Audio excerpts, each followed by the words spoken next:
Hello, my viewers and all my wonderful students. Guys, today we shall be discussing about a very important maxim under Indian Contract Act. That is, what do we actually mean by nudum pactum? You must have come across this maxim, or say you must have read it before. So I would like to elaborate it a bit further कि न्यूडम पैक्टम जो legal maxim है इसका meaning क्या है contract act के तहत। इसके चार ऑप्शंस आपको जनरली मिलते हैं। मैं आपको एक बार पढ़ करके बताता हूं, फिर मैं एक्सप्लेन करूंगा। Without consideration, invalid contract, third one is void contract and the fourth one is voidable contract. The correct option is without consideration. न्यूडम पैक्टम, न्यूडम से ही आपको समझ में आना चाहिए कि इसमें ये खाली है, बिल्कुल कहीं इसमें कुछ है नहीं। दैट्स वाई इसको कहते हैं विदाउट कंसिडरेशन। आप कॉन्ट्रैक्ट एक्ट में जान रहे हो कि any agreement without consideration is void.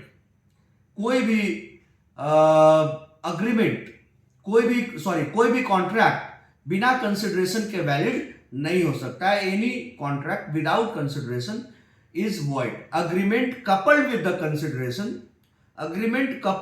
consideration gives rise to the formation of contract. मतलब consideration का होना नितांत आवश्यक है। That is the sine qua non. That is indispensable. बिना consideration के contract की आप कल्पना नहीं कर सकते, संभव ही नहीं।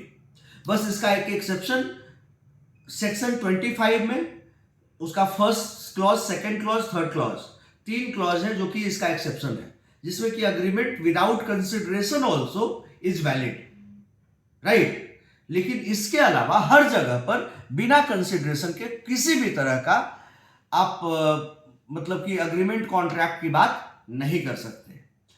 तो न्यूडम पैक्टम में कह रहे हैं कि न्यूडम पैक्टम का मतलब है विदाउट कंसिडरेशन। मतलब कि किसी भी, जैसे कि आप देखो ऑफर में एक्सेप्टेंस जुड़ता है तो क्या होता है, प्रॉमिस।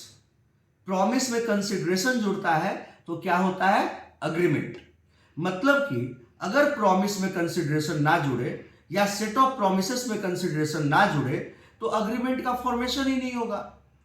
और जब तक अग्रीमेंट में एनफोर्सेबिलिटी क्लॉज नहीं जुड़ेगा तो that will not give rise to the formation of contract, right. तो एवरीथिंग एक सीक्वेंस में, everything right from the top to the bottom, सारा कुछ सीक्वेंस में कि offer coupled with acceptance will give the formation to promise, promise coupled with consideration will give to the formation of, will give rise to the formation of agreement, and agreement coupled with enforceability clause will give rise to the formation of contract.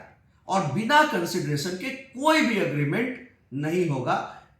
Exception is section 25, तीनों clauses है ना। तो न्यूडम पैक्टम का मतलब यहां पर यही है, विदाउट कंसिडरेशन। और विदाउट कंसिडरेशन अग्रीमेंट नहीं बन सकता है, वो प्रॉमिस के स्टेज पर ही रुक जाएगा, ठीक है। Section 2D of Indian contract act consideration के बारे में बात करता है। और अगर कंसिडरेशन नहीं होगा तो जब 2D नहीं होगा, 2D का एब्सेंस होगा तो अग्रीमेंट बनेगा ही नहीं, वो 2E में जाएगा ही नहीं, राइट। तो that is the meaning of न्यूडम पैक्टम। I hope that you have understood it in toto, in its essence. Thank you everyone for watching. Jai Hind, Jai Shri Ram.